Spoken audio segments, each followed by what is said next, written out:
The scorching afternoon sun beat down mercilessly on Felicity Porter's blistered hands as she scrubbed another stranger's filthy clothes against the washboard. Tears mingled with sweat on her cheeks, but she dared not pause even to wipe them away.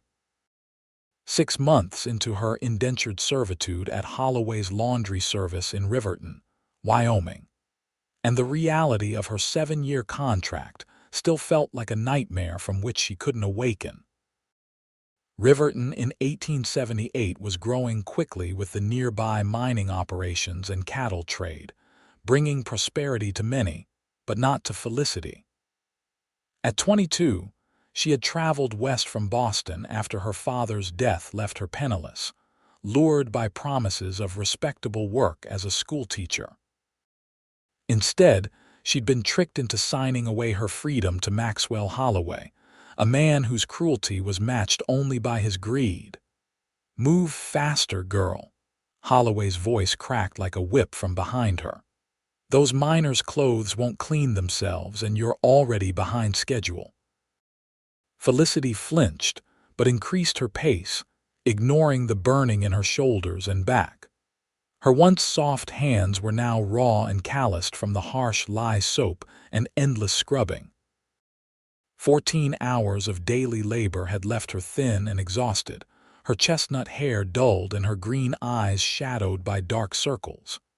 "Yes, Mr. Holloway," she murmured, keeping her gaze lowered. Early on, she'd learned that meeting his eyes often invited a slap or worse. "And don't forget you're serving at the Henderson dinner tonight. That'll be extra hours, but don't expect extra pay." "Your contract says all duties as required, doesn't it?" He laughed, the sound devoid of any warmth. Felicity bit her tongue. Her contract, the document she'd signed thinking it was standard employment terms for the teaching position, had turned out to be 7 years of indentured servitude. With impossibly high room and board charges deducted from her meager wages, Holloway ensured she'd never save enough to buy out her contract.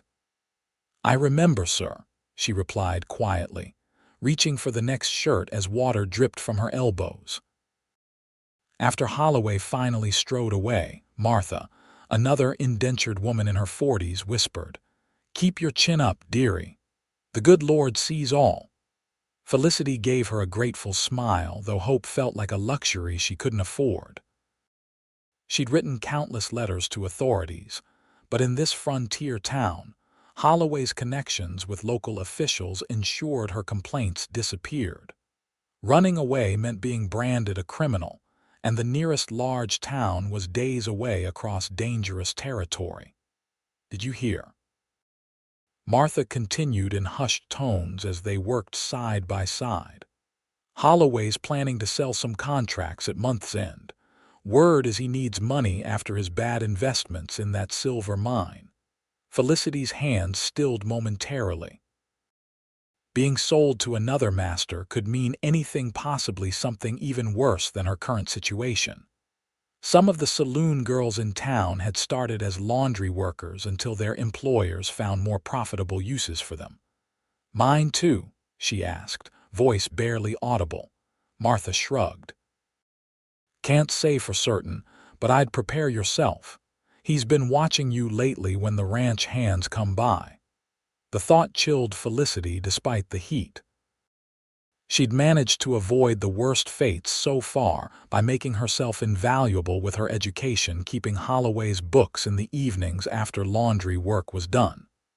But if he was truly desperate for money, that protection might vanish. As the sun finally began its descent, Felicity hurried to finish the last of her washing. The Henderson dinner meant she'd be serving food until late into the evening, but at least it would be cooler inside their home than in the stifling laundry shed. She hastily changed into the plain black dress and white apron that Holloway required for serving work, attempting to smooth her unruly hair into a presentable bun.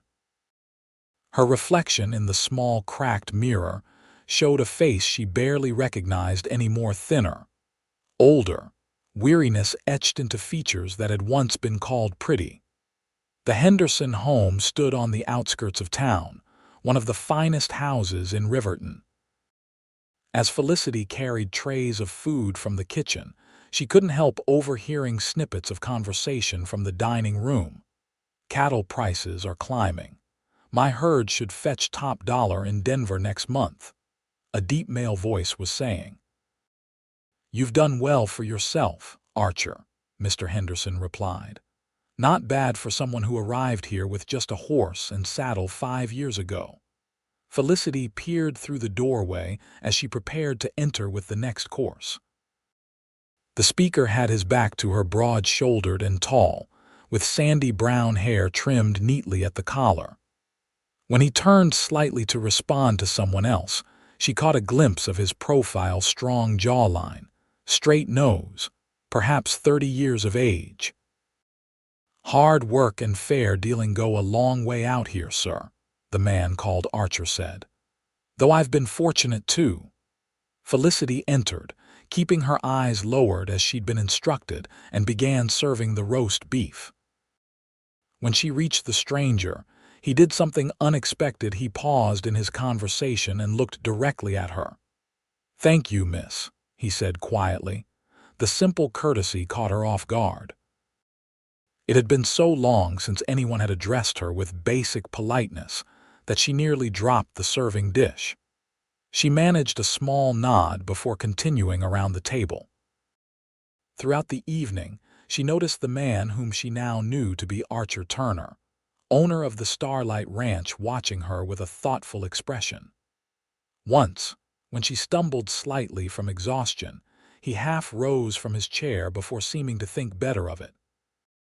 As the dinner concluded and guests began departing, Felicity worked quickly to clear the dishes. Her muscles ached with fatigue, and she still faced the walk back to town in the dark. Girl, Holloway's sharp voice made her jump. He'd been invited to the dinner as well, though he'd spent most of the evening trying to impress the wealthier guests. Hurry up with those dishes, and mind you don't break anything, it'll come out of your wages. Yes, Mr. Holloway, she said automatically, stacking plates with practiced efficiency. She was so focused on her task that she didn't notice Archer Turner lingering in the doorway, watching the exchange with narrowed eyes. The following morning dawned hot and clear, promising another scorching day. Felicity had barely slept, her back painful from yesterday's labors, and her mind troubled by Martha's warning about contract sales. She was already at the wash basins when Holloway appeared, looking unusually pleased with himself. Porter, front and center, he called, rubbing his hands together. Felicity's stomach nodded as she wiped her hands on her apron and approached him. Yes, sir. I've got news for you, he said, smirking. Your contract's been purchased. You're to gather your things immediately. The world seemed to tilt beneath her feet. Purchased? By whom? Not your concern. Just be grateful I got a good price for you. Your new employer will be here within the hour to collect you. Holloway's eyes gleamed with satisfaction. Seems your education makes you worth more than I thought. Felicity's heart pounded painfully in her chest. This was her worst fear realized, being passed like property from one owner to another, with no say in her fate. May I ask what sort of work I'll be doing? She ventured, struggling to keep her voice steady. Holloway shrugged carelessly. That's between you and your new master. Now get moving, I want you ready when he arrives. With trembling hands, Felicity packed her few belongings: 2 worn dresses, a nightgown, the book of poetry her father had given her, and a small locket containing a miniature portrait of her mother. Everything she owned in the world fit into a single small carpet bag. Martha hugged her fiercely. God be with you, child. Stay strong. Too soon. The hour had passed. Standing in Holloway's office, Felicity heard the sound of approaching hoofbeats. She clasped her hands tightly to hide their shaking, staring at the floor as the door opened. Right on time, Holloway said, his voice oily with false cordiality. She's all ready to go. Good morning, came a familiar deep voice. Felicity's head snapped up. Standing before her was Archer Turner, the rancher from the Henderson dinner. His tall frame filled the doorway, dust from the road coating his dark brown coat. Up close, she could see his eyes were a clear blue, currently fixed on her with an expression she couldn't quite read. "Miss Porter," he said with a slight nod. "You know my name," she stammered. A small smile touched his lips. "I asked around. I hope you don't mind." Holloway cleared his throat impatiently. "Well, the paperwork's all in order. I've endorsed her contract over to you." He thrust a folded document toward Archer. "She's a good worker when properly motivated. Bit willful sometimes, but nothing a firm hand can't correct." Something dark flashed across Archer's face, but it was gone so quickly Felicity thought she might have imagined it. He accepted the document without looking at it. "Your belongings, Miss Porter?" Archer asked, gesturing to her small bag. "Yes, sir. This is everything," she answered, her voice barely audible. "Then let's be on our way." He turned to Holloway. "Our business is concluded." Without another word, he held the door open for Felicity. She stepped outside into the bright sunlight, feeling strangely disoriented. A handsome chestnut gelding stood hitched to a post, along with a sturdy wagon. "The wagon is for you," Archer explained, seeing her hesitation. "My ranch is about 2 hours' ride from town." "Yes, sir," she replied automatically, climbing up onto the wooden seat. She placed her bag beside her, then sat with her hands folded in her lap, uncertain what was expected of her. Archer mounted his horse with the easy grace of a man who'd spent his life in the saddle. "Ready?" At her nod, he clicked to his horse and started down the road, keeping pace beside the wagon. They traveled in silence through town, passing the familiar buildings of Riverton, the general store, the saloon, the sheriff's office. Felicity felt the curious stares of townspeople as they recognized her riding beside one of the area's most prosperous ranchers. Once they had cleared the town limits and were alone on the dusty road, Archer pulled his horse to a stop. Felicity obediently halted the wagon. "Miss Porter," he said, turning in his saddle to face her directly. "I believe we need to clarify our situation." Here it comes, she thought, bracing herself for whatever demands he might make of her. Instead, Archer Turner did something utterly unexpected. He reached into his coat, withdrew the folded contract, and held it up for her to see. "This document," he said, his voice firm, "is an abomination." Before Felicity could respond, he tore the paper in half. Then he tore it again and again until nothing remained but confetti. The pieces fluttered away on the breeze like snow. Felicity stared at him, uncomprehending. "Sir, you are not my property, Miss Porter," he said quietly. "You never were, despite what that paper claimed. You're free to go wherever you wish, do whatever you please. I bought your contract solely to destroy it." For a moment she couldn't speak, couldn't even breathe. Freedom, a concept that had become almost abstract during her months of servitude, now dangled before her like a shimmering mirage. "Why?" she finally whispered. Archer's expression softened. "Because no person should own another. Because what Holloway was doing is wrong, even if the law here turns a blind eye to it." He paused. "And because the look in your eyes last night reminded me too much of someone I once knew." Tears welled in Felicity's eyes, but these were different from the desperate ones she'd shed so often in recent months. "I don't know how to thank you. No thanks are needed." He shifted in his saddle. "However, I do have a proposition for you, a legitimate one, with fair wages and no contract beyond your word." She wiped her eyes, wariness returning. "What sort of proposition?" "My housekeeper left last month to marry a shopkeeper in Cheyenne. The position is open, and from what I've gathered about your background, you're more than qualified." He held up a hand as she began to respond. Before you answer, understand this. You're free to decline. I can take you to the next town or back to Riverton or wherever else you wish to go. I can give you money for a stagecoach ticket east if that's your preference. Felicity's mind raced. Freedom was dizzying after so long without choices. What would my duties be? And the terms? Keeping the main house in order, cooking meals, managing household accounts. I have ranch hands who handle the outdoor work. You'd have your own room in the house, proper meals, Sundays off, and fair wages paid weekly, not held against some fictional debt. His eyes were steady on hers. And you may leave at any time with no penalty. It sounded too good to be true, but the sincerity in his face gave her pause. May I ask why you're offering this? A slight smile touched his lips. Because I need a housekeeper, because you need a fresh start, and because I suspect you're as capable as you are resilient. Felicity considered her options. She had no money, no connections, nowhere to go. Starting over completely alone would be daunting, and something about Archer Turner's straightforward manner inspired a trust she'd thought beaten out of her. I accept your offer, Mr. Turner, she said finally. On a trial basis, if that's acceptable. 1 month and then we can both reconsider. He nodded, satisfaction evident in his expression. A sensible arrangement. Shall we continue to the ranch? As they resumed their journey, Felicity felt a tentative hope unfurling within her chest.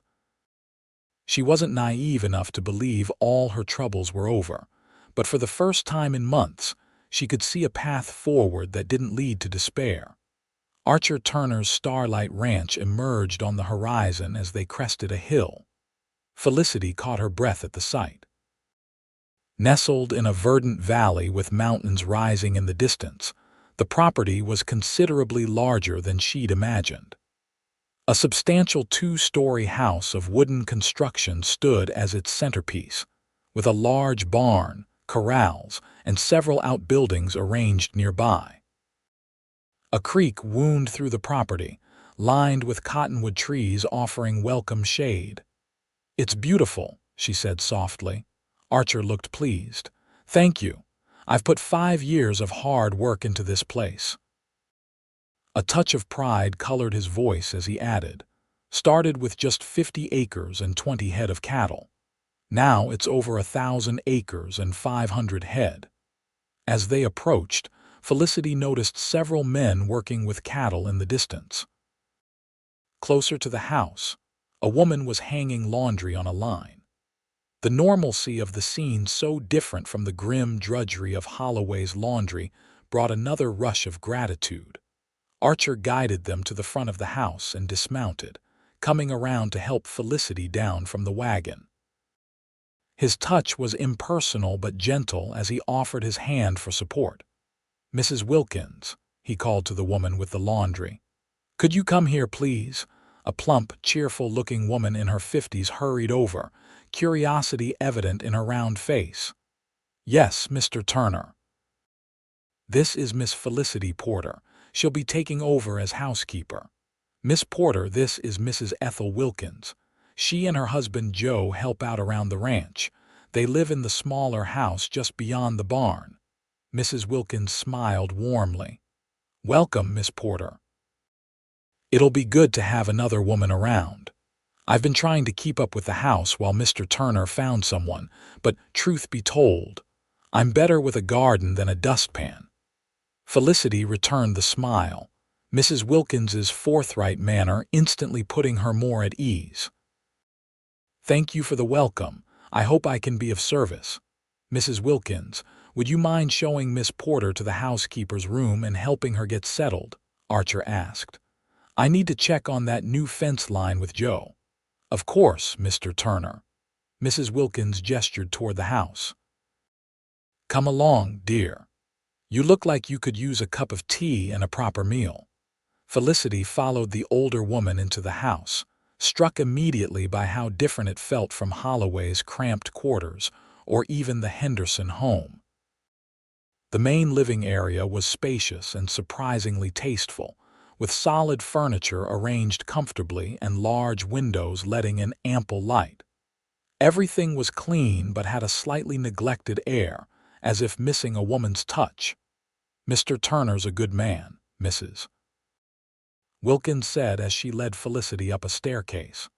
"Fair and honest, runs this place better than most men twice his age, he seems." "Unusual," Felicity ventured, unsure how to express her bewilderment at his actions. Mrs. Wilkins chuckled. "That he is. Educated, too, reads books most evenings. Came west from Pennsylvania after the war. Never talks much about his past, but Joe says he was some kind of officer." She pushed open a door. "Here we are. This'll be your room." Felicity stepped inside, momentarily speechless. The bedroom was modest but pleasant, with a comfortable-looking bed, a chest of drawers, a small writing desk by the window, and even a rocking chair in the corner. After months of sleeping on a thin pallet in a room shared with 5 other women, it seemed impossibly luxurious. The bathrooms down the hall Mr. Turner had indoor plumbing put in last year. "Quite modern," Mrs. Wilkins said proudly. "I'll let you freshen up while I put on that tea. Come down when you're ready." Left alone, Felicity sank onto the edge of the bed, overwhelmed by the day's events. From indentured servant to free woman with a proper position in the span of hours, it felt unreal, like a dream from which she might awaken at any moment. She unpacked her meager belongings, placing her mother's locket and father's book of poetry carefully on the bedside table. After washing her face and hands with real soap that smelled of lavender rather than harsh lye, she made her way downstairs. In the kitchen, Mrs. Wilkins was preparing a simple meal. "Sit down, dear. You look like you haven't had a proper meal in months." "I haven't," Felicity admitted, accepting a cup of hot tea gratefully. The older woman's eyes narrowed. "I heard rumors about that Holloway fellow. Nasty piece of work." "Yes," Felicity said quietly. "He was." Mrs. Wilkins seemed to understand her reluctance to elaborate. "Well, that's behind you now. Eat up and then I'll show you around the house." The food, fresh bread, sliced ham, and garden vegetables, was simple but delicious. Felicity ate slowly, savoring flavors that had been denied her for too long. By the time she finished, she felt more human than she had in months. The tour of the house revealed a well-built, practical home with 8 rooms, the main living area, dining room and kitchen downstairs, along with Archer's study. Upstairs were 4 bedrooms, including Archer's at one end of the hall and hers at the other, with 2 unused guest rooms between them. "Mr. Turner keeps to himself mostly," Mrs. Wilkins explained as they returned to the kitchen. "Breakfast at 6, dinner at noon with the ranch hands, supper at 7. He doesn't entertain much, though sometimes the neighbors come for Sunday dinners." "I'll remember," Felicity said, mentally cataloging everything she was learning. Mrs. Wilkins patted her arm. "You look done in, dear. Why don't you rest today? Joe and I have managed things this long. One more day won't hurt. Tomorrow's soon enough to start your duties." Grateful for the kindness, Felicity returned to her room. The bed was as comfortable as it had looked, and within minutes of lying down, she fell into the first peaceful sleep she'd known since arriving in Wyoming. She awoke to golden afternoon light streaming through her window and the distant sounds of men returning from the range. For a disorienting moment, she didn't know where she was. Then memory flooded back, bringing with it a renewed sense of gratitude. After straightening her hair and dress, she made her way downstairs, determined to begin earning her keep immediately. In the kitchen, Mrs. Wilkins was preparing a large pot of stew. "There you are, feeling better?" "Much, thank you. Please let me help with supper." Mrs. Wilkins seemed about to protest, but then smiled. "Well, if you're certain, you could chop those vegetables while I finish the biscuits." Working alongside the friendly older woman was nothing like the backbreaking labor at Holloway's. They chatted easily as they prepared the meal, and Felicity learned more about the ranch and its operation. 20 men work here full-time, plus seasonal help when needed, Mrs. Wilkins explained. Most take their meals in the bunkhouse, but Mr. Turner has the foreman, Ben Adams, join him at the main house. Good man, Ben been with Mr. Turner since the beginning. As 7 o'clock approached, Felicity helped set the dining room table. She was arranging water glasses when the front door opened and Archer entered. He'd clearly washed up after his day's work, his face clean though his clothes still showed traces of dust and work. He stopped short at the sight of her. "Miss Porter, I didn't expect to see you up and about today." "I feel much refreshed, Mr. Turner," she replied, straightening. "Mrs. Wilkins has been kind enough to show me around and let me assist with supper." He nodded, a slight smile warming his features. "I'm glad to hear it, though please don't feel you need to rush into your duties." Another man entered behind him, tall and lean with graying hair at his temples. "Miss Porter, I presume," he said, tipping his hat politely. "Ben Adams. Welcome to Starlight." "Thank you, Mr. Adams," she replied with a small curtsy. Supper was a surprisingly comfortable affair. Ben and Archer discussed ranch business, fencing that needed repair, cattle that would soon be ready for market, a mare about to foal. Occasionally, they included Felicity in the conversation, asking about her impressions of Wyoming or telling her bits of local history. "How are you finding your room, Miss Porter?" Archer asked as they finished their meal. "It's lovely, Mr. Turner, far more comfortable than I expected." A shadow crossed his face. "I imagine anything would be after Holloway's establishment." "Yes," she admitted quietly. Then, gathering her courage, she added, "May I ask how you knew about my situation?" Archer exchanged a glance with Ben. "Word travels in small communities. After seeing how Holloway spoke to you at the Henderson dinner, I made inquiries." "He asked me to look into it," Ben added. "Didn't take much digging to find out Holloway's been running what amounts to a slave operation under the guise of indentured servitude. Most folks in town know it, but nobody's had the backbone to challenge him." Felicity nodded, unsurprised. "He has connections with Judge Patterson and Sheriff Daniels."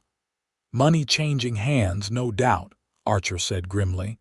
"Unfortunately, that's how things often work out here where law is still flexible."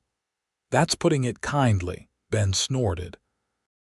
"Then I'm doubly grateful for your intervention," Felicity said. "I'd nearly given up hope of ever being free again." Archer's blue eyes held her steadily. "No one should ever have to live without hope, Miss Porter." Something in his tone made her wonder what experiences had shaped his convictions, but she didn't dare ask. Instead, she rose and began clearing the dishes.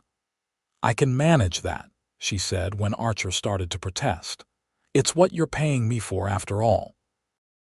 He inclined his head in acknowledgement. "Very well, but if you need anything at all, please don't hesitate to ask." In the kitchen, as she washed dishes and reflected on the day's events, Felicity allowed herself to believe that perhaps her luck had finally changed. The days that followed settled into a pleasant routine. Felicity rose early to prepare breakfast, then spent mornings cleaning and organizing the house, which had clearly suffered from the absence of a dedicated housekeeper. Afternoons were devoted to cooking, mending, and occasionally helping Mrs. Wilkins with the kitchen garden. She discovered that Archer was a fair employer who never raised his voice or made unreasonable demands. He was often gone from sunup to sundown, working alongside his men rather than merely directing them. When he was in the house, he was unfailingly polite, though somewhat reserved. By the end of her first week, Felicity had transformed the main living areas, removing months of accumulated dust, polishing neglected furniture. and adding small touches that made the house feel more like a home. Wildflowers in simple vases, pillows arranged invitingly on the sofa, books neatly organized in the bookcase. Archer noticed. "The place hasn't looked this good since it was built," he commented one evening as he surveyed the living room. "You have a gift, Miss Porter." "Thank you," she replied, pleased by his approval. "I've always believed that surroundings affect one's spirits. A wise philosophy." He hesitated, then added, "I've been meaning to ask, are you finding your position satisfactory?" Felicity's smile was genuine. "More than satisfactory, Mr. Turner. I can never adequately express my gratitude for what you did." A slight frown creased his brow. "Your gratitude isn't necessary or expected. I merely did what any decent person should have done." "Nevertheless, you were the only one who did it," she pointed out softly. Something flickered in his eyes, discomfort, perhaps, at her praise. "Well," he said, clearing his throat, "I'm pleased you're settling in well." He moved toward his study, then paused. "Oh, I nearly forgot. Ben's wife Sarah is joining us for Sunday dinner tomorrow. I thought you might like to meet her." "I'd like that very much," Felicity replied, intrigued. She'd heard mention of Sarah Adams, but hadn't yet met the woman. The following day brought clear skies and milder temperatures. Felicity spent the morning preparing a special dinner: roast chicken, fresh bread, vegetables from the garden, and an apple pie for dessert. She just removed the pie from the oven when she heard the front door open, followed by voices in the hall. Wiping her hands on her apron, she went to greet the guests. Ben Adams stood in the entryway beside a handsome woman with kind eyes and silver-streaked dark hair. "Miss Porter," Ben said, "this is my wife, Sarah." "I'm delighted to meet you," Felicity said, extending her hand. Sarah clasped it warmly. "And I've been so curious about the woman who's brought Archer's house back to life. Ben says you've worked miracles." Felicity blushed. "Hardly miracles, just a bit of attention to detail." "Don't let her modesty fool you," came Archer's voice as he descended the stairs. He'd exchanged his work clothes for a clean shirt and vest, his hair still damp from washing. "Miss Porter has accomplished in 1 week what I failed to do in a month of searching for a housekeeper." "That's because you kept hiring ranch wives who were already overworked," Sarah chided good-naturedly. "I told you that you needed someone dedicated to the house alone." Dinner was a lively affair, with conversation flowing easily among the four of them. Sarah, it turned out, had been a schoolteacher before marrying Ben 15 years earlier. "I understand you were trained as a teacher as well," she asked Felicity. "Yes, though I never had the opportunity to practice," Felicity replied. "After my father died, I hoped to find a teaching position out west." "Which is how Holloway trapped her," Archer explained, his jaw tightening. "He advertised for a teacher but had no intention of honoring it." Sarah's expression darkened. "That man has much to answer for. You're not the first young woman he's deceived, but I pray you'll be the last." The conversation turned to other topics, but Felicity noticed Archer watching her thoughtfully throughout the meal. Later, as she served pie, Sarah made an unexpected proposal. "Miss Porter, I've been thinking. We have no proper school in this part of the county, but there are at least a dozen children on nearby ranches who need education. Would you consider teaching a few days each week?" "I could help you get started." Felicity nearly dropped the pie server. "Teaching? But my duties here could be arranged," Archer interjected, "if it's something you'd like to do." The possibility of fulfilling her original ambition sent a thrill through Felicity. "I would love it, but I wouldn't want to neglect my responsibilities to Mr. Turner." "Perhaps 3 afternoons a week to start," Archer suggested. "We could use the old bunkhouse near the creek. It's been empty since we built the new one, but it's sound and could easily be converted." "You've given this some thought," Felicity observed, surprised. A slight flush colored his cheeks. "Sarah mentioned the idea last week. It seemed worth considering." "It's perfect," Sarah declared. "I'll spread the word to the neighboring ranches. We could begin next month, once the building is ready." As Felicity cleared the dessert plates, her mind raced with possibilities. Teaching had been her dream since childhood, inspired by her father who had been a professor of literature before illness left him unable to work. The chance to pursue it while maintaining her position at Starlight seemed almost too fortunate to believe. Later, after the Adamses had departed, Felicity found Archer on the front porch, smoking a pipe as he watched the sunset paint the distant mountains gold and crimson. "May I join you?" she asked hesitantly. He stood immediately. "Of course, please."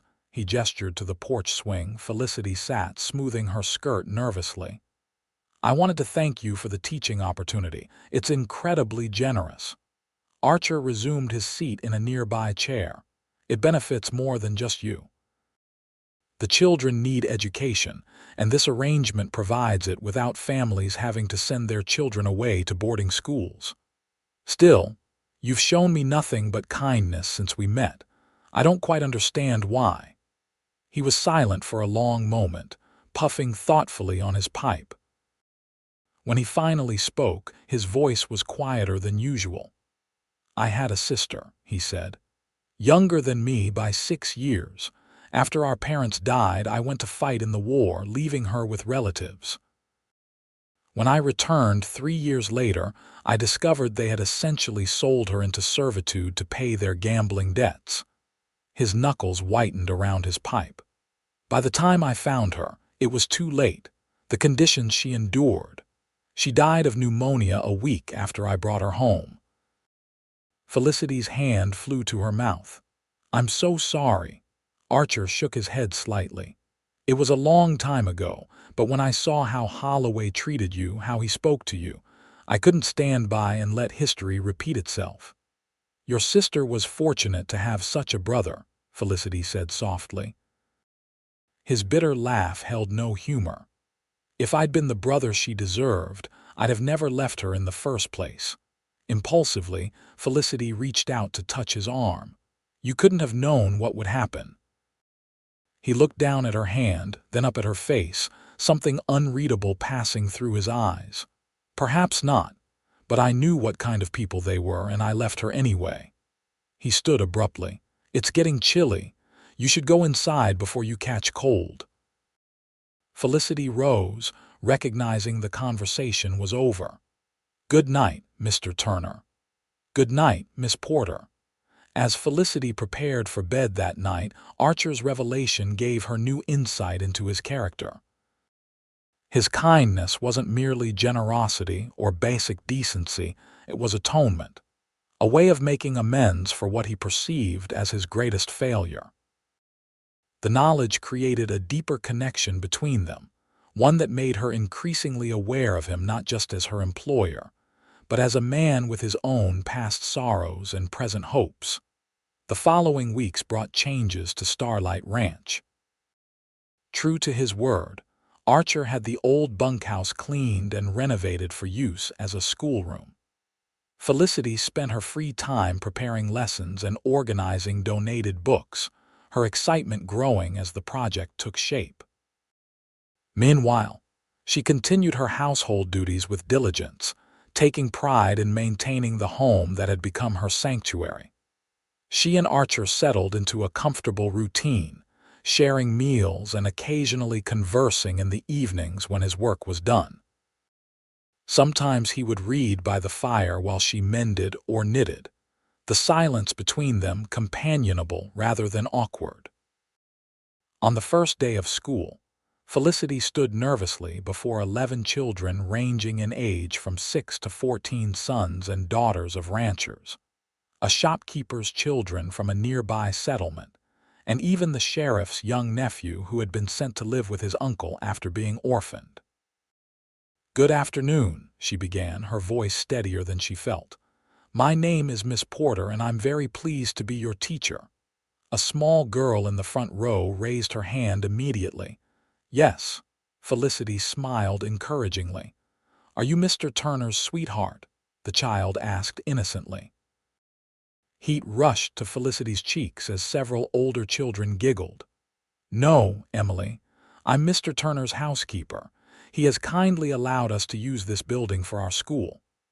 My pa says Mr. Turner fixed up this place 'cause he fancies you," a boy of about 10 announced. "That's quite enough, Thomas," Felicity said firmly, desperately trying to regain control of the situation. "We're here to learn reading and arithmetic, not to discuss Mr. Turner's personal affairs." From the doorway came a deep chuckle. Felicity turned to find Archer himself leaning against the frame, an amused expression on his face. "I thought I'd stop by to see how our new school was progressing," he said, eyes twinkling. "But I see you have matters well in hand, Miss Porter." If possible, Felicity blushed even deeper. "Mr. Turner, we were just getting started. Don't let me interrupt." He tipped his hat to the children. "Mind your teacher now. Education is a privilege many don't have." As he turned to leave, the same outspoken boy called after him, "So do you fancy Miss Porter, Mr. Turner?" Archer paused, glancing back at Felicity with a small smile. "I believe that's between Miss Porter and myself, young man. Now back to your lessons." The moment he left, the children erupted into excited whispers. It took Felicity several minutes to restore order and redirect their attention to the day's lesson. That evening, as she prepared supper, she was still mortified by the children's questions. When Archer entered the kitchen, she couldn't quite meet his eyes. "I must apologize for the children's behavior today," she said, focusing intently on the potatoes she was mashing. "No apology necessary," he replied easily. "Children speak their minds. It's refreshing if occasionally uncomfortable." Felicity risked a glance at him. Still, it was inappropriate. Archer leaned against the counter, studying her. "Did it bother you so much? The suggestion that I might fancy you?" Her hands stilled. It's not that. I just wouldn't want anyone to get the wrong impression or for your reputation to suffer." "My reputation?" He raised an eyebrow. "I'm not concerned about gossip, Miss Porter." "Well, perhaps you should be," she said with unexpected heat. "People talk, and a man in your position, a man in my position, is free to admire whomever he chooses," he interrupted gently. "Just as you're free to accept or reject such admiration." Felicity's heart began to race. "Mr. Turner, Archer," he corrected. "At least when we're alone. I think we've known each other long enough for that." "Archer," she repeated, the name feeling intimate on her tongue. "I'm not sure what you're suggesting." He straightened, taking a step closer. "I'm not suggesting anything. I'm merely acknowledging what I suspect we both already know, that my interest in you extends beyond your skills as a housekeeper." Felicity set down her spoon, afraid her trembling hands might betray her agitation. "That would be complicated." "Life generally is," he agreed with a slight smile. "But I'm not asking for anything, Felicity. I just didn't want to pretend the children's observations were entirely unfounded." Before she could formulate a response, Ben Adams appeared at the kitchen door. "Sorry to interrupt, but we've got trouble with that new bull. He's broken through the north fence." Archer immediately shifted his attention. "I'll be right there." To Felicity, he added, "We'll continue this conversation another time." Left alone in the kitchen, Felicity pressed her hands to her flushed cheeks. Archer's admission both thrilled and terrified her. After her experience with Holloway, she'd been determined never to be at a man's mercy again. Yet Archer had proven himself different in every way, respectful of her independence, supportive of her ambitions, never presuming or demanding. And if she were honest with herself, her own feelings had grown far beyond gratitude. She admired his integrity, his quiet strength, his kindness not just to her but to everyone around him. She enjoyed their conversations, looked forward to their shared meals, found herself watching for his return each evening. Could she trust these feelings? Or was she simply confusing appreciation with deeper emotion? At night, sleep eluded her as she replayed their conversation. By morning, she'd reached no conclusions but resolved to proceed cautiously. Her heart had been bruised enough. She wouldn't risk it again without certainty. For the next several days, circumstances conspired to prevent any private conversation between them. A storm damaged several outlying buildings, requiring all hands for repairs. Then, a buyer arrived from Denver to negotiate for Archer's cattle, occupying his evenings with business discussions. Felicity threw herself into her teaching and household duties, but found her thoughts constantly straying to Archer. She caught him watching her sometimes with a thoughtful expression, but true to his word, he made no demands, asked for nothing beyond their established relationship. One afternoon, returning from the schoolhouse, Felicity was surprised to find Sarah Adams waiting on the porch. "I hope you don't mind the unexpected visit," Sarah said as they settled in the kitchen with tea. "Ben's meeting with Archer about the cattle drive, and I thought we might have a chat." "Of course not," Felicity assured her. "Your company is always welcome." Sarah studied her over the rim of her teacup. "You've brought quite a change to this household. I've tried to make it comfortable. It's more than that." Sarah set down her cup decisively. "Archer smiles now." "Do you realize how rare that was before you came?" Felicity fiddled with her napkin. "Mrs. Adams, Sarah, please." "Sarah, I think perhaps you're reading too much into ordinary contentment with a well-run household." The older woman laughed. "My dear, I've known Archer Turner for 5 years. Trust me when I say his interest in you is anything but ordinary." Heat crept up Felicity's neck. "He mentioned something similar recently." "Did he now?" Sarah looked delighted. "And how did you respond?" "I didn't really. We were interrupted." "And since then," Felicity sighed, "we haven't had a chance to speak privately." Sarah reached across the table to take Felicity's hand. "May I offer some advice? From someone who's lived out here long enough to know how precious real happiness is." At Felicity's nod, she continued, "Don't let fear of what might go wrong prevent you from embracing what could go right. Archer is one of the finest men I've ever known. Whatever happened in your past, and I can guess it was painful, don't let it rob you of a future with someone worthy of your trust." "It's not that simple," Felicity protested weakly. "It never is," Sarah agreed. "But sometimes we make things more complicated than they need to be." She squeezed Felicity's hand before releasing it. "Just think about it." Later that evening, Felicity was in the garden picking herbs for the next day's meals when she heard the crunch of boots on the path behind her. She knew without turning that it was Archer. "It's a beautiful evening," he said, coming to stand beside her. Indeed it was. The sun was setting behind the mountains, painting the sky in vivid oranges and purples. A gentle breeze carried the scent of wildflowers and sage. "Yes," she agreed, gathering her courage. "Archer, about our conversation the other day." "You don't need to say anything," he assured her quickly. "I spoke impulsively, and I don't want you to feel any pressure or obligation." "That's not," she paused, reorganizing her thoughts. "I'm not very good at this, at discussing feelings." His expression softened. "Few of us are. After what happened with Holloway, I promised myself I'd never again be dependent on a man's goodwill," she said slowly. "I needed to be self-sufficient, to know I could take care of myself." "A reasonable response to what you endured," Archer said, "and one I respect." "But," she continued, forcing herself to meet his gaze directly, "I've come to realize that independence doesn't have to mean isolation. That trusting someone, the right someone, isn't the same as surrendering my autonomy." Hope flickered in his eyes. And have you decided I might be the right someone? A small smile curved her lips.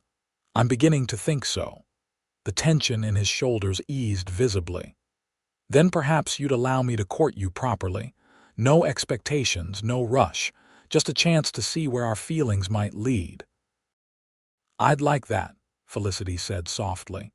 He reached out slowly, giving her time to pull away if she wished, and took her hand in his.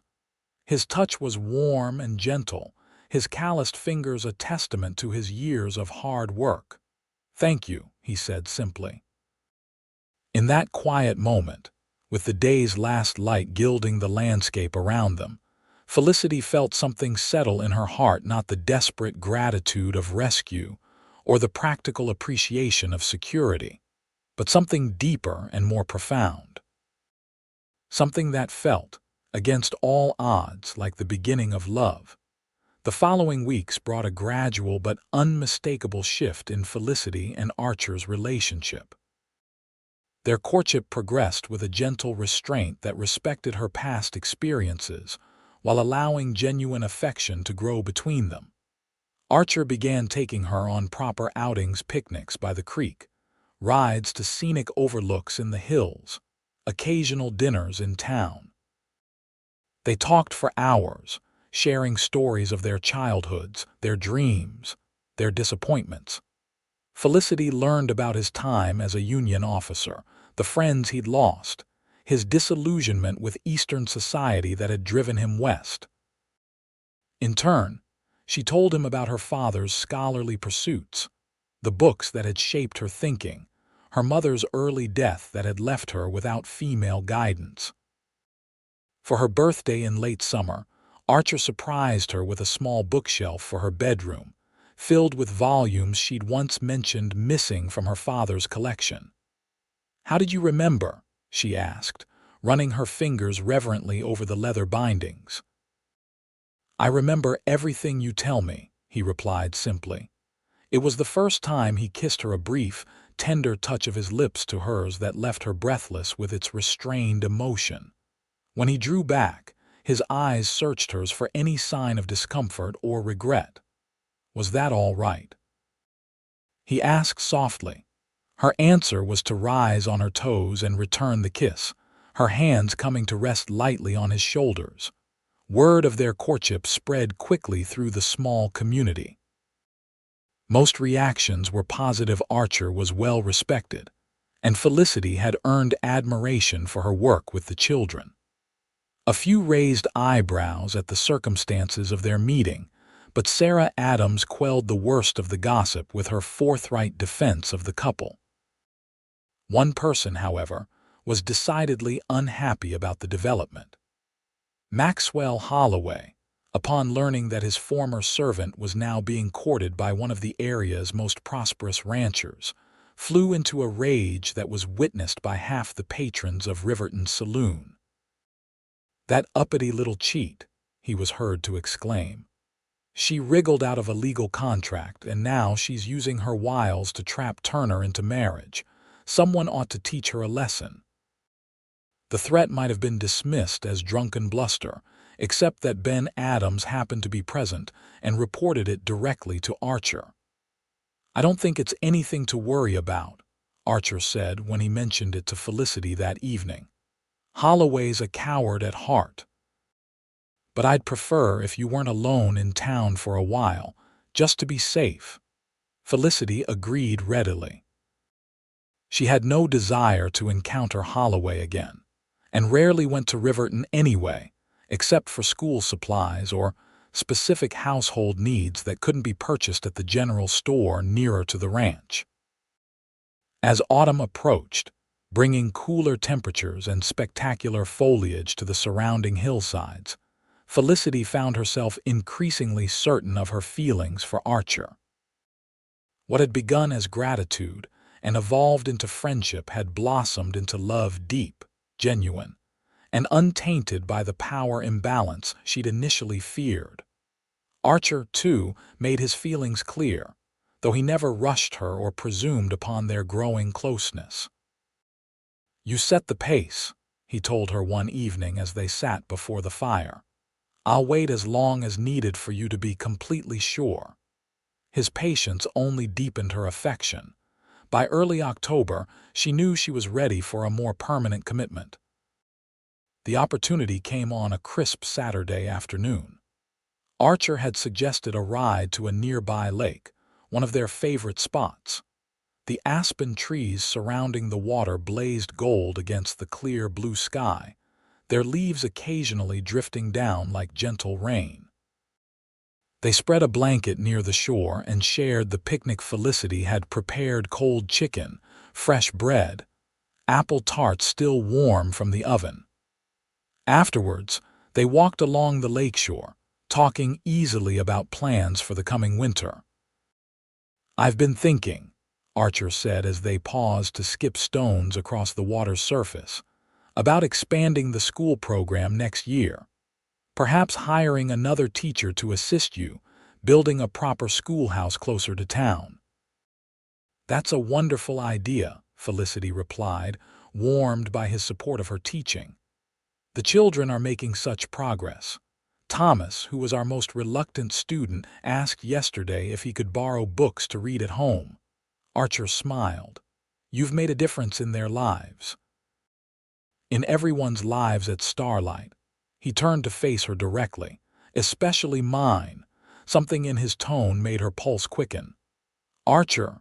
He took both her hands in his expression suddenly serious. "Felicity, when I tore up your contract that day, I had no expectation beyond giving you back your freedom. I certainly never imagined that in freeing you I would find myself so willingly captivated." Tears pricked at Felicity's eyes. "That's a lovely way to put it. It's the truth." He squeezed her hands gently. "You've brought light and purpose into my life that I didn't even know was missing. Your strength, your kindness, your determination, I admire everything about you. Even my stubbornness," she asked with a tremulous smile. "Especially that." He returned her smile briefly before his expression grew solemn again. "Felicity Porter, I love you, completely and without reservation. Would you do me the extraordinary honor of becoming my wife?" Though she'd anticipated this moment, the reality of it here in this beautiful setting, with this honorable man looking at her as though she were the most precious thing in his world, overwhelmed her for a moment. Tears spilled onto her cheeks. "Yes," she whispered, then more firmly, "Yes, Archer. I love you, and I would be proud to be your wife." His smile was radiant as he drew her into his arms.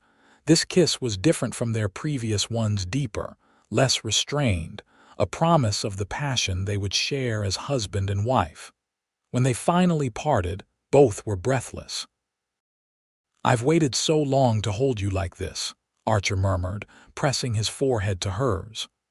"Was it worth the wait?" she asked, her arms still around his neck. His answer was to kiss her again, leaving no doubt of his conviction. They stayed by the lake until sunset, making plans for their future together.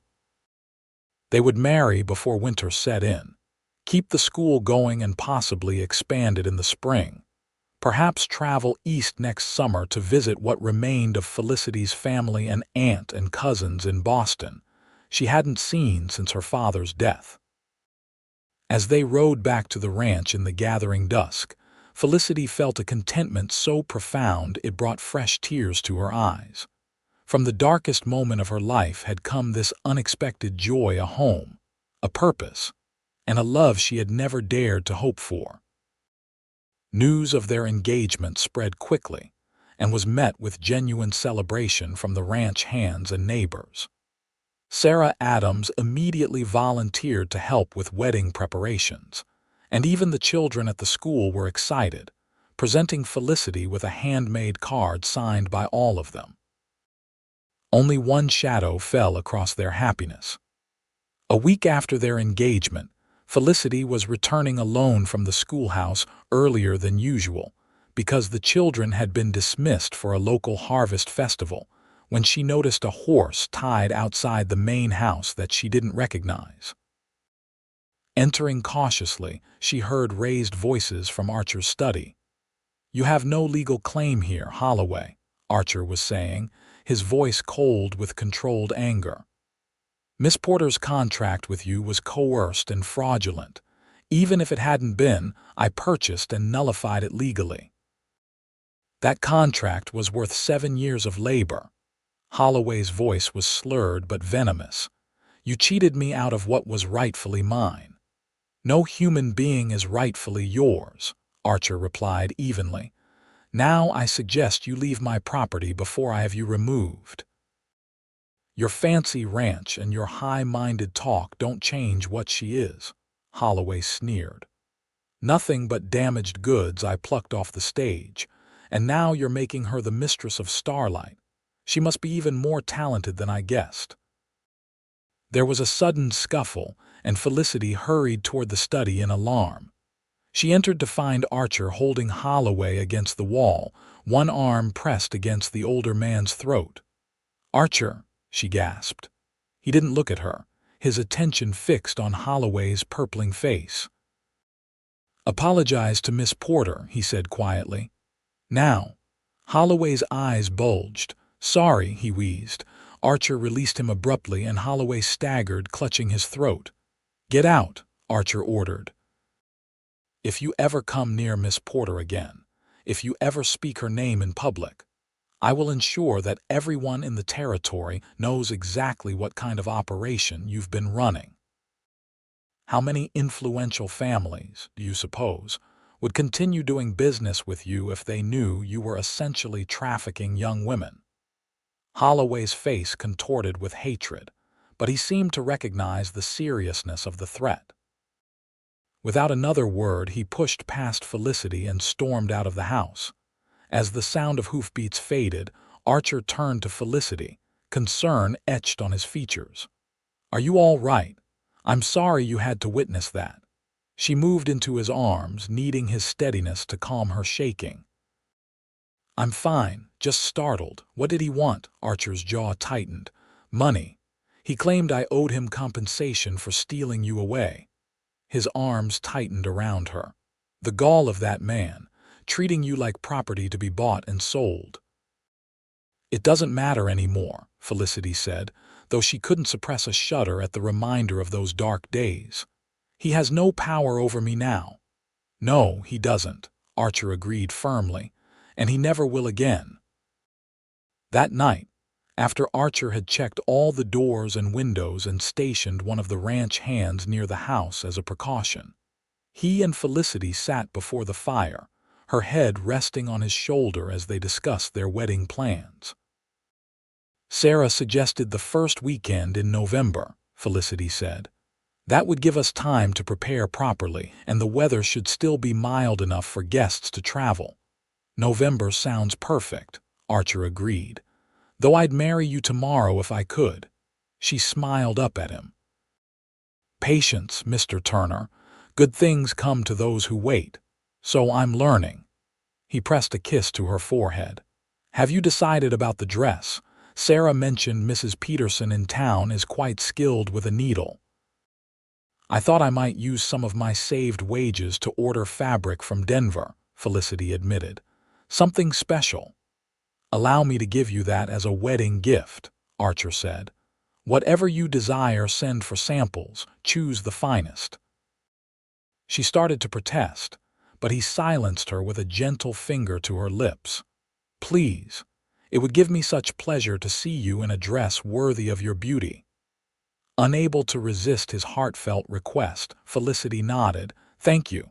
I'll write to the Mercantile in Denver tomorrow." As October progressed, wedding preparations consumed much of Felicity's time outside her teaching and household duties. The women from neighboring ranches rallied around her, offering help with everything from sewing to cooking for the reception. Even Mrs. Wilkins, who generally avoided fussy affairs, volunteered to bake the wedding cake. Archer, meanwhile, was busy with his own preparations, though he kept most of them secret from Felicity. "A few surprises for my bride," was all he would say when she questioned him. One such surprise was revealed 3 weeks before the wedding when he led her, blindfolded, to what had been a storage room off the main parlor. "Ready?" he asked, his hands on her shoulders. At her nod, he removed the blindfold. Felicity gasped. The room had been transformed into a small but beautiful private library, with built-in shelves lining the walls, a comfortable reading chair near the window, and a delicate writing desk that she recognized as an antique from Denver. She'd once admired on a trip to town. "Archer," she breathed, turning in a slow circle to take it all in. "It's magnificent." "This is your space," he told her, pleasure evident in his voice at her reaction. "For reading, writing, preparing lessons, whatever you wish." Tears filled her eyes as she faced him. "You remembered. When I told you about my father's library, how it was my favorite place as a child." "Of course I remembered." He drew her close. "I want Starlight to hold all the things you've lost and all the new joys we'll create together." 2 days later, Felicity's wedding dress arrived from Denver yards of ivory silk with delicate lace trim, far more elegant than anything she could have imagined for herself. With Sarah's help, she began the alterations immediately, working late into several evenings to ensure it would be perfect. As the wedding day approached, only one thing dampened Felicity's happiness: the absence of family to share in her joy. Her father was gone, her mother long dead, and her aunt in Boston had declined the invitation, claiming the journey was too arduous for a woman of her age. Archer, sensing her melancholy one evening, took her hands in his. "What's troubling you, love?" "It's nothing," she tried to dismiss, but at his knowing look she sighed. "I just wish I had someone from my family here. It seems wrong somehow to marry without a single blood relative present." He nodded thoughtfully. "I understand. I've felt the same absence at times." After a moment's consideration, he asked, "Would it help to visit your father's grave? To feel some connection before our wedding?" Felicity's eyes widened. She hadn't considered such a possibility. "His grave is in Boston. We couldn't possibly know," Archer agreed. "But we could hold a small memorial service here, a way to honor his memory and include him in our celebration." The suggestion touched her deeply. "You would do that?" "Felicity," he said softly, "anything that matters to you matters to me. Your father helped shape the remarkable woman you've become. I owe him a debt of gratitude for that alone." The Sunday before their wedding, a small group gathered under the cottonwood trees by the creek. Archer and Felicity, Ben and Sarah Adams, the Wilkins, and Pastor Jenkins from the church in Riverton. There, in that peaceful spot with autumn leaves drifting around them, they held a simple service to honor Professor James Porter. Felicity shared memories of her father's kindness, his love of literature, his dedication to knowledge. Sarah read a passage from Shakespeare that had been among his favorites, and Archer, in a gesture that moved Felicity to tears, presented her with a small wooden plaque he had carved himself, inscribed with her father's name, and the words, "His legacy lives in the hearts and minds he touched." They placed the plaque at the base of the largest cottonwood, creating a memorial spot that Felicity could visit whenever she wished. "Thank you," she whispered to Archer as they walked hand in hand back to the house. "I didn't know how much I needed that." He squeezed her hand. "Your father would be proud of you, Felicity, and I think he would have approved of our match." "I'm certain of it," she replied, feeling a peace she hadn't experienced since her father's passing. He always said the true measure of a man was in his actions toward those who could offer him nothing in return. Archer's smile was tender, a wise philosophy, and one I hope to honor in our life together. Their wedding day dawned clear and mild, with just enough crispness in the air to herald the approaching winter. The ceremony was to be held at Starlight, with Pastor Jenkins officiating and nearly 50 guests in attendance, neighbors, friends, Archer's business associates, and even some of Felicity's students with their families. Sarah helped Felicity dress, arranging her hair in an elegant style adorned with small white flowers from Mrs. Wilkins's greenhouse. When she was ready, Sarah stepped back with tears in her eyes. "You look absolutely beautiful, my dear." Felicity turned to the mirror, hardly recognizing the woman who gazed back. The ivory silk dress complemented her fair skin, while subtle embroidery at the bodice and sleeves added an unexpected elegance. But it was her face that surprised her, most radiant with happiness. All traces of the haunted, exhausted girl who had arrived at Starlight months ago now vanished. "It's time," Sarah said gently. Taking a deep breath, Felicity descended the stairs. Ben Adams was waiting in the foyer to escort her, having offered to give her away in her father's absence. "Miss Porter," he said with uncharacteristic formality, "it would be my honor." "Thank you, Ben," she replied warmly. "And after today you must call me Felicity. We're family now." He offered his arm with a smile. "Indeed we are." The main parlor had been transformed for the occasion, with flowers adorning every surface and chairs arranged to create an aisle. At the far end stood Archer, more handsome than Felicity had ever seen him in a new black suit, his expression a mixture of awe and adoration as he watched her approach. Pastor Jenkins conducted the ceremony with warmth and dignity. When the time came for vows, Archer took Felicity's hands in his voice steady and clear. "Felicity, when I found you, you were captive to cruelty and injustice. In freeing you, I discovered that I was the one who had been imprisoned by loneliness, by regret, by a past I couldn't change. You've shown me that redemption comes not from dwelling on old sorrows, but from creating new joys." His thumbs brushed gently over her knuckles. "I promise to cherish your freedom even as I offer you my heart, to respect your strength even as I provide my protection, to walk beside you rather than ahead of you, and to love you completely and faithfully all the days of my life." Tears blurred Felicity's vision as she began her own vows. "Archer, you found me at my lowest moment and lifted me up not with pity but with respect. You gave me back my dignity, my independence, and most precious of all, my hope. In you, I've found not just a rescuer but a partner, not just safety but passion, not just kindness but understanding." She tightened her grip on his hands. "I promise to honor the trust you've placed in me, to stand with you through whatever challenges we may face, to build with you a home filled with love, learning, and laughter, and to cherish you completely and faithfully all the days of my life." When Pastor Jenkins pronounced them husband and wife, Archer's kiss was both tender and possessive, a perfect balance that embodied their relationship. The guests erupted in applause, and Felicity found herself surrounded by well-wishers, congratulations flowing from all sides.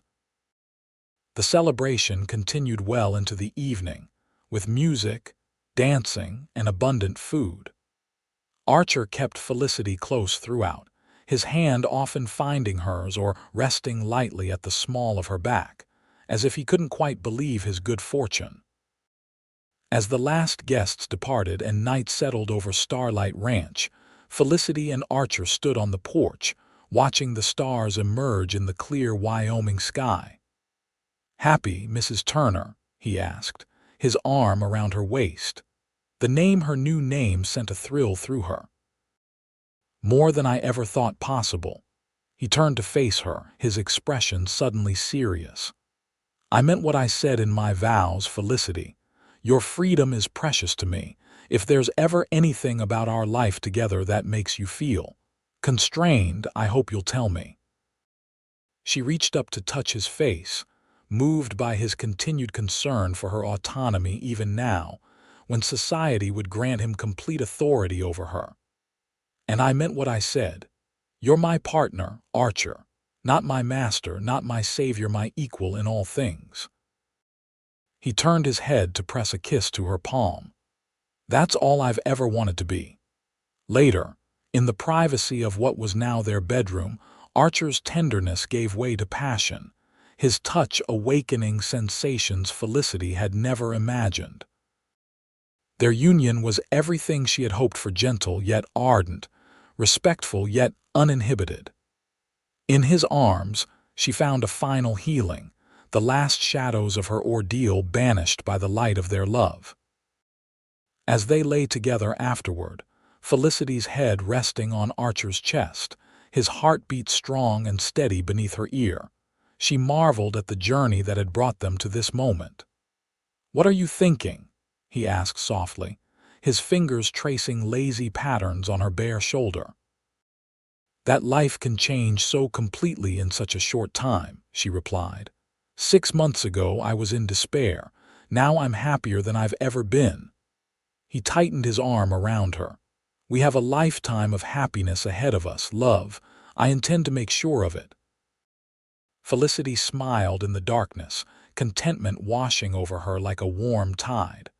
"I believe you, and I intend to do the same for you." The years that followed proved the truth of their wedding day promises. Starlight Ranch prospered under their combined stewardship. Archer, managing the cattle operation with his customary integrity, while Felicity expanded the school into a proper educational facility that served children from across the county. 2 years after their wedding, their first child was born, a son they named James, after Felicity's father. He was followed 2 years later by a daughter, Elizabeth, who inherited her mother's chestnut hair and her father's clear blue eyes. Both children grew up surrounded by books, horses, and the unconditional love of parents who had found in each other a rare and precious bond. Maxwell Holloway eventually left Riverton after his laundry business failed, his reputation finally catching up with him when several other women came forward with stories similar to Felicity's. The building that had housed his operation was purchased by a community association and converted into a proper boarding house for young women coming west, with Sarah Adams serving as its first matron. On their 5th wedding anniversary, Archer surprised Felicity with a journey east to visit her remaining family in Boston. The trip was bittersweet, seeing her childhood home now occupied by strangers, visiting her father's actual grave, but it provided a sense of closure she hadn't realized she needed. When they returned to Starlight, her appreciation for the life they'd built together was even deeper. "This is where I belong now," she told Archer as they watched their children playing beneath the cottonwood trees. "With you, with our family. Everything that matters is right here." "Not exactly where you thought you'd end up when you headed west," he observed with a smile. "No," she agreed, leaning her head against his shoulder. "It's infinitely better." 10 years into their marriage, with Starlight flourishing and their children thriving, Felicity sometimes found herself reflecting on the strange twist of fate that had brought her to Wyoming under such dire circumstances, only to lead her to such profound happiness. One evening, as she and Archer sat on the porch after the children were asleep, she voiced these thoughts. "Do you ever think about how differently our lives might have gone if you hadn't been at that dinner at the Hendersons, if you hadn't noticed me?" Archer considered the question seriously, as he did all her inquiries. "I've wondered about it," he admitted, "but I've come to believe that some things are meant to be, not in a way that denies our choices or responsibilities, but in a way that suggests a pattern beneath the chaos.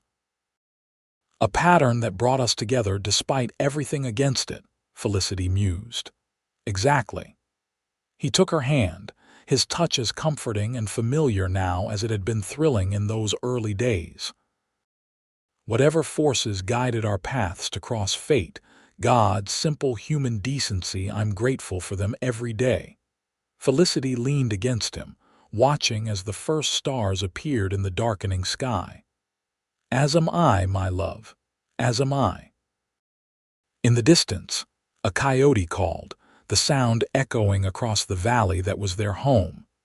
The scent of pine and sage hung in the cool evening air, and within the walls of the house behind them, two children slept peacefully, secure in the knowledge of their parents' unwavering love.